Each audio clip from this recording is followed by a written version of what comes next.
Well, first I have to make sure you know that I'm of Greek descent. And that will explain exactly why the topic I'm speaking on is how you catch a husband. Because Greek girls in a family are under incredible pressure to get married before they reach any ancient age, such as, for example, 30. You know, and I had not rushed. I had not rushed at all. You know, I was busy doing things and all. My father and my grandmother were neurotic about it. I would go into the room and my father would see me and take a chair, put it up against the wall, sit in it, and then hit his head on the wall. My grandmother would scream when she saw me.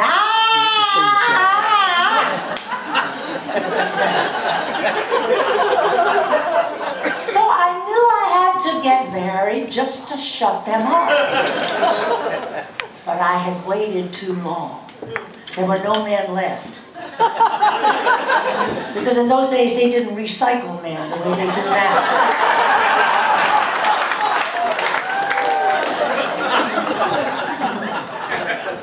In desperation then, I was browsing in the grocery store, and you know those magazines they have right where you're checking out Women's Day and so on.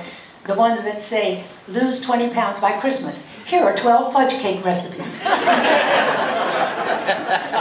I happened to browse through that, and it said, by the way, if you would like to meet interesting single men, go to a place where, for example, you might meet men with similar interests to yours.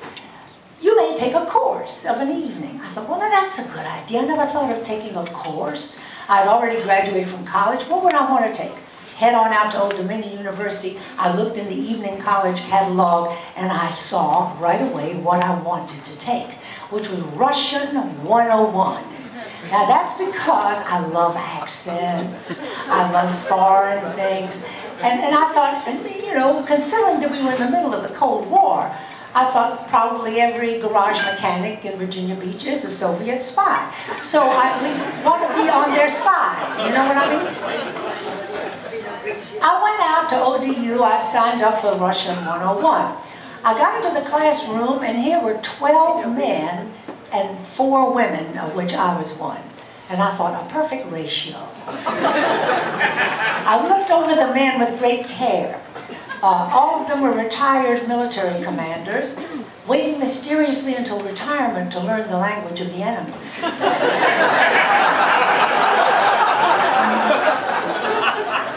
Consequently then, I thought, well, that's okay. Suddenly, the girl next to me leaned over and she said, the professor is single. I said, how do you know that? She said, I asked. I said, you asked in advance if the professor was single? And while we mulled this over, out comes the professor. He looked at the class. I said, hey, he's older than we are. I can tell. Why isn't he married yet? There must be something the matter with him. She said, shh. And he looked at the class. He said, took me a long time to get out from Soviet Union and come to this wonderful country. And now at last, I have 2 college degrees. I am American citizen. And I am free to look for wife. When he said that, the girl next to me crossed her legs in the most unusual way I had ever seen. I thought, what can I do to get ahead of her? And then suddenly I knew. I thought, I'm Greek, he's Russian. This means we have the same Easter. Keep her away from him until Lent, and I've got him.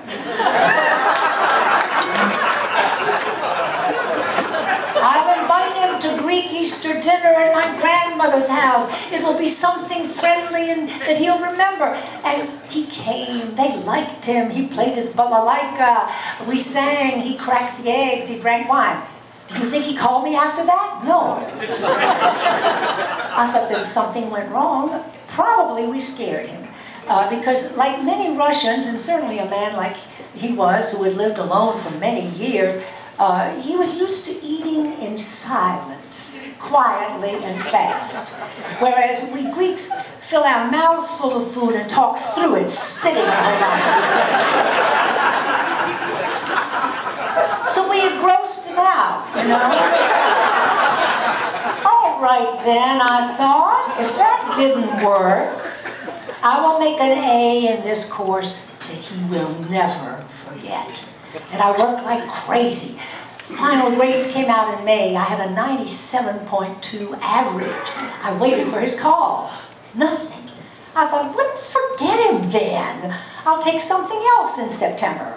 I'll take industrial arts, whatever that is, and I'll find some macho brute in this manner. The summer went by. In the middle of August, my telephone rings, and all of a sudden, I realized it was the Russian professor. He said, Miss Christopoulos, can you come to dinner Tuesday night? I said, yes. He said, I have a chicken, and he hung up. I thought maybe it's alive and in a crate. He's going to say, wring chicken's neck and pluck feathers. But because I was a Greek girl still living at home, I had to ask permission in a way. I said to my father and mother, I've been invited Tuesday. I'm going to the Russian teacher's apartment for dinner.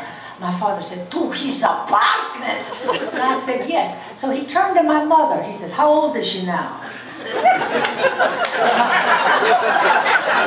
My mother said, she'll be 30 in a month. He said, go ahead!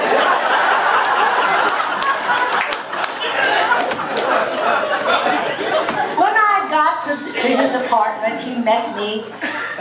There was a chicken, dead, thank God. I cooked it. And we ate in Russian style in total silence. When we were finished, I looked at my watch. Do you know it was already 6:15? I said, I'll be running along. No, he said, don't go, let us look at television. And as the evening news came on, he turned to me. He said, how old is your grandmother? I said, 92. Why? He said, she needs great-grandchild, let's get married. I said, what do you mean? I said, what do you mean get married? I don't even know you. He said, yes you do, you took my class for a whole year. I said, but I was in the class. I said, give me a reason how and why I should accept this proposal. He said, all right, I'll give you plenty of reasons. We both want to get married. Do we both like children? Yes, I agreed. He said, do we both like music? I said, yes, we do. He said, are we both a little bit crazy?